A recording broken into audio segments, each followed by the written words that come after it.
Time for MrTruck, reviewing the latest innovations for your truck and trailer.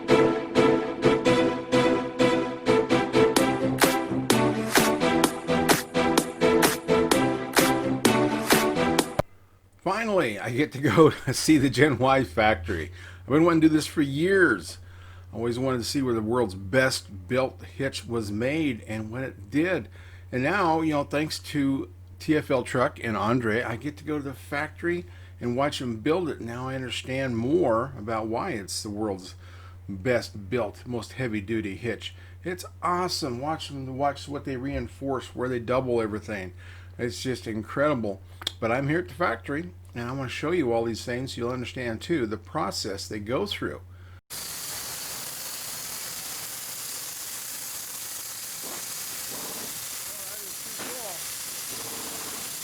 the money shot.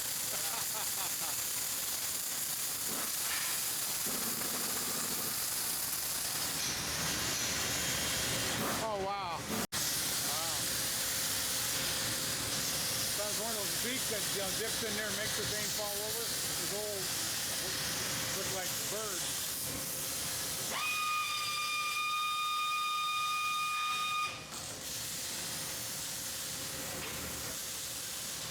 Those welds get ground too?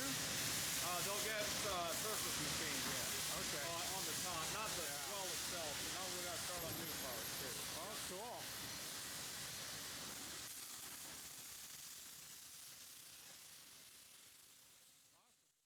Three people and two welders, and that does that whole production? Yeah, that's the 8-hour shift takes 3 people, and then to weld 160 Wow. That full capacity. Well, that's pretty cool. I mean, it all looks the same that way. When a robot does it, there's no of course, those guys are good welders over there too. Oh, yeah. But when you get a robot, you can't beat the... No, the consistency yeah. goes up, 100%. So how many robots do you have? We have 3 welders. 2 welding cells with 3 welders. Okay. Well, that's cool. That's the finished work.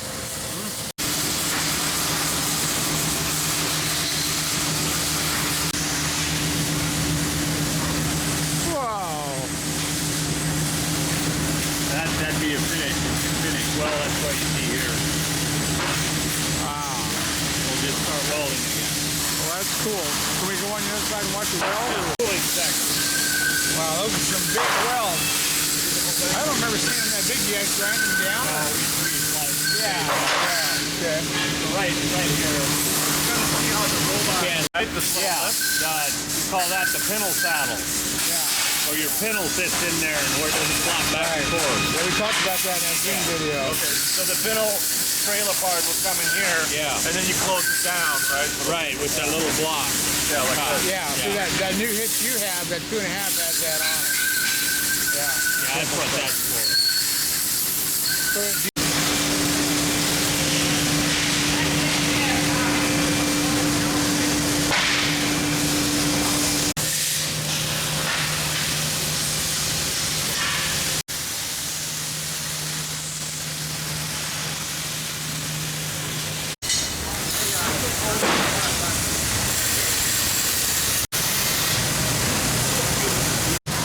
The big hitches here. yeah, I noticed. I didn't notice how you did. You put the big piece together and you weld them around the outside.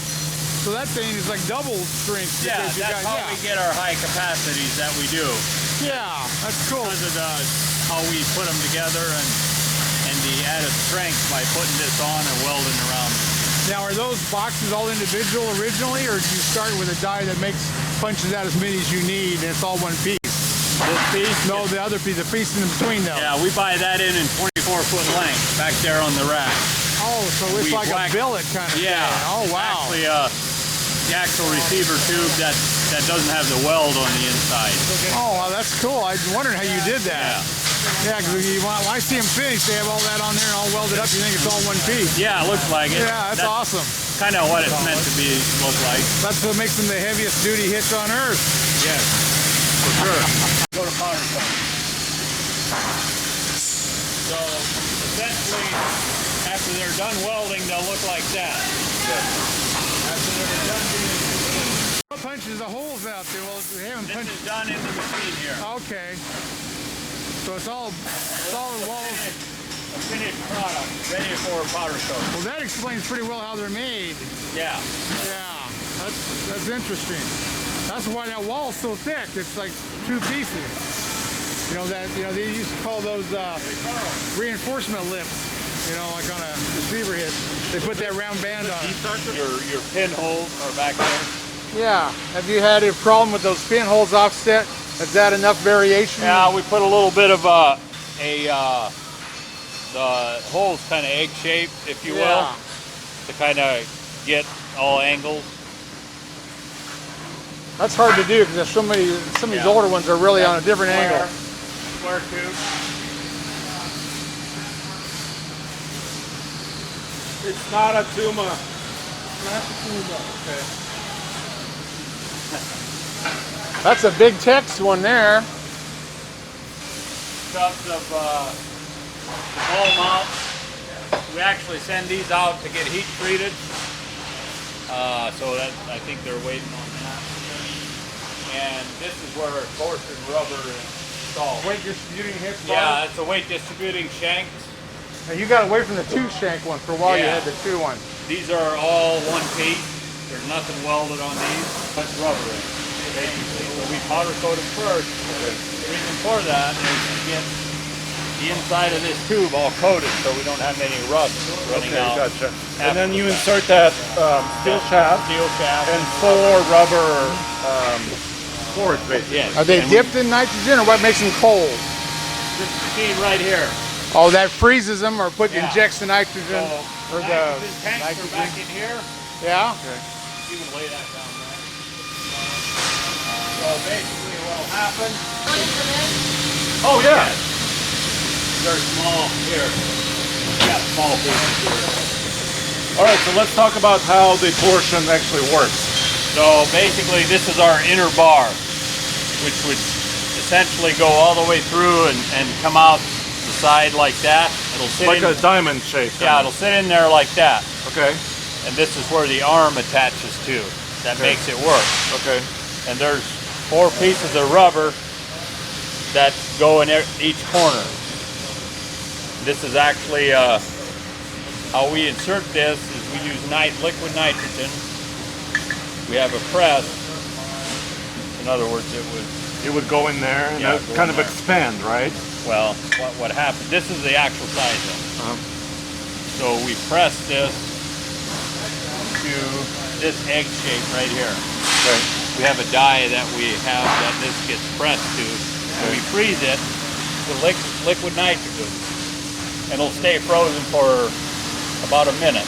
So you got about a minute to insert this, all 4 pieces. Then it'll expand, and that's what tightens it up in there inside the tube. And basically when you have that motion up and down, that bar starts to twist a Yeah. little bit, right? All your weight's on this bar, and it's on rubber, so it just twists like that. And the rubber is cushioning it. Yeah. That's what creates your cushion. Same concept as a torsion axle, which has been around for 50, 60 years.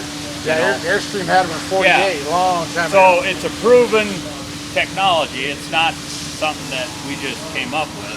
Yeah. We just inserted it into a hitch, and it works well with that cushion on the hitch. So that's where I took it from. I think There's too many people that want that coupler, Yeah, the especially old Fulton was really popular in the day. when we get into the executive torsion flex. Yeah. These people demand it. Well, they don't have that heavy a trailer, so that's probably not going to be a problem. It's not that big. They don't a need deal. 30,000-pound couplers. Yeah, everybody likes that coupler. So as you can feel, this rubber is not really soft rubber. no, it's real pretty, hard. pretty stiff. Yeah. But if you think about weight capacity, you need some pretty stiff rubber. 3,000, 4,000, Yeah. 5,000 pounds. Right. And basically how we manage that, the higher weight capacity, you make these tubes longer with longer rubber in it, the stiffer it gets. Okay, I got So it. the more weight it handles then. So everything's determined with this length of rubber that we put in here. Inside the tube. Yeah. So eventually you will have a 40,000-pound coupler with torsion. We can, yes. We actually have one for on the executive that we built that goes up to 8,500 pounds of tongue weight. Oh, wow. So That's getting up there. That's yeah, awesome.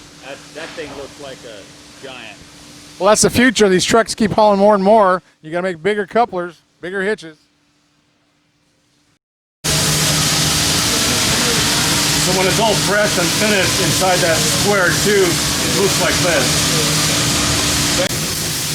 So you go to 7 to 14 foot on these big aluminum ramps, and they go up to 10,000 pounds. Well, nobody probably even knows you make ramps. I know they're on your website. Yeah. So these are cool. How long are they?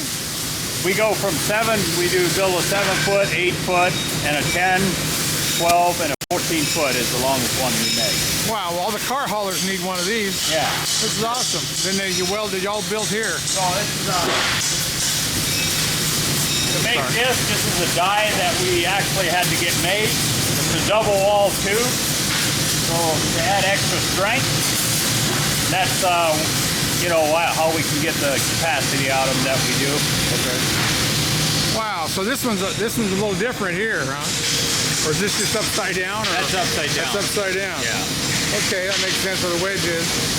What do they weigh a piece? The 10 footers, which those are the most common ones, 10 foot.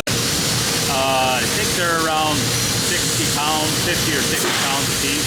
Well, that's not bad. That's about the only way you could lift that long of a ramp Yeah. for aluminum, yeah. If you make that out of steel for that capacity, you're looking at 110, 120 pounds a piece. Yeah, that's very believable. Oh, man, look at this guy. This is Andre the Giant. And now I finally get to test one of these executive kingpins, Torsion Flex. I've been around them a little bit, but I've never actually got a tow with one, and this is pretty awesome. I'll show you in some of this video where you can see them bouncing up and down, and it makes the independent connection between the torsion from the trailer to the truck, and that's what you want. You want to get rid of that solid connection that makes them all bounce together. And this one, you'll see some videos here in a little bit, shows how much it can move, and this is just piddled around town, not high speeds or out chasing coyotes, but yeah, it's good. Wow, you really see moving right below the neck. Yeah, the back part is lining up with the mill steel. Yeah, that's where you can see the difference between the fiberglass and the steel. Yeah, that's what I was saying. Yeah.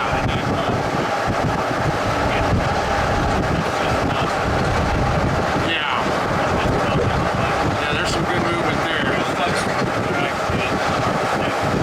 Yeah. That has to transfer to the truck mostly, I suppose, if you don't have the kind of cushion on there. Of course, that's what I always see on his living quarters. If you don't have that cushion right, you've got stuff falling out of your cabinets and all that fun stuff. We tried a lot of ways of testing whether it's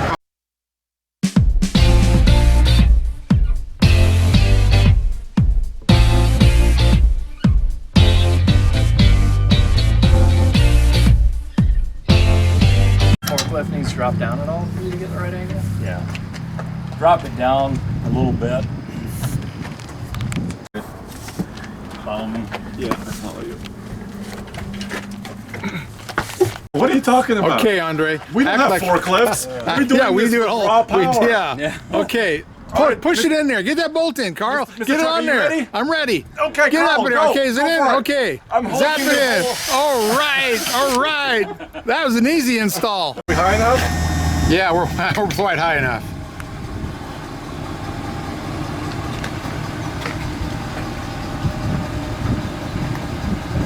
Can you direct him? No, we can't. Well, I don't know if you can hear me. You let her down some, will you, please? Whoa, stop. Whoa! You're going to... Get out of the way if I need to. Watch your camera. Keep going. A little more back. A little more.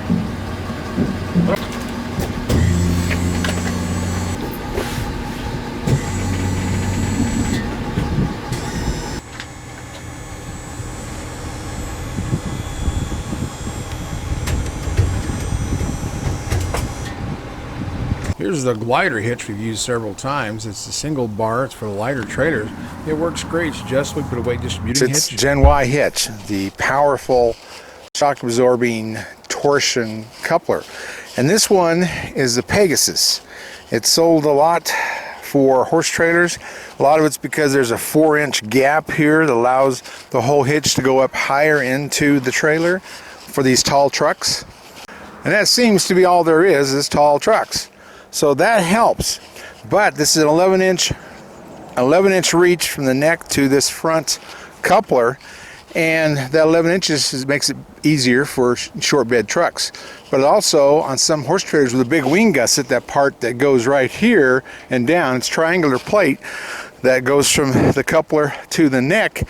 And on some of those trailers, and there's a lot of them out there, whether it's Cimarron or Hart or Merhow or Logan Coach, you got to watch those trailers because sometimes they get you too close to the bed rail. When you turn a corner, it's tight like this. This trailer has a lot of room underneath there, so there's no problem with the wing gusset on the trailer. This is a small wing gusset. And here's this Pegasus with the 11-inch reach, and you can see that how much longer it is. And that's the problem if you have, like you show in here, that wing gusset's big on some of these big trailers for horse trailers, and it'll get too close to the bed rail. You don't want that. So on those, you got to use the 6-inch. This one here is called a low profile Pegasus. It reaches out about 5.5 inches, and that way you don't hit your wing gussets. And it still gives you that extra 4 inches of drop, so it slides into your trailer neck better and higher up. And this is what you want for a lot of these, especially the aluminum high-end horse trailers, because of the big wing gusset. And you don't want to push it too close to the side of the trailer. So you can't go 11 inches with these, but you can go almost 6 inches. You still have a little bit of a reach advantage, but you don't hurt anything. And this is what Carl came up with to solve that problem. And I've used it several times. These pictures here, we had it in a 3500 Ram pulling a Cimarron horse trailer from Transwest, and it did the job. So this is what they do. They improve things when they find it. Now here's the Gen Y Mega Duty hitch, and this is a 2.5. They also make a 3-inch for the big Fords. But this gives you quite an advantage and not having a shear pin effect. This is a great system.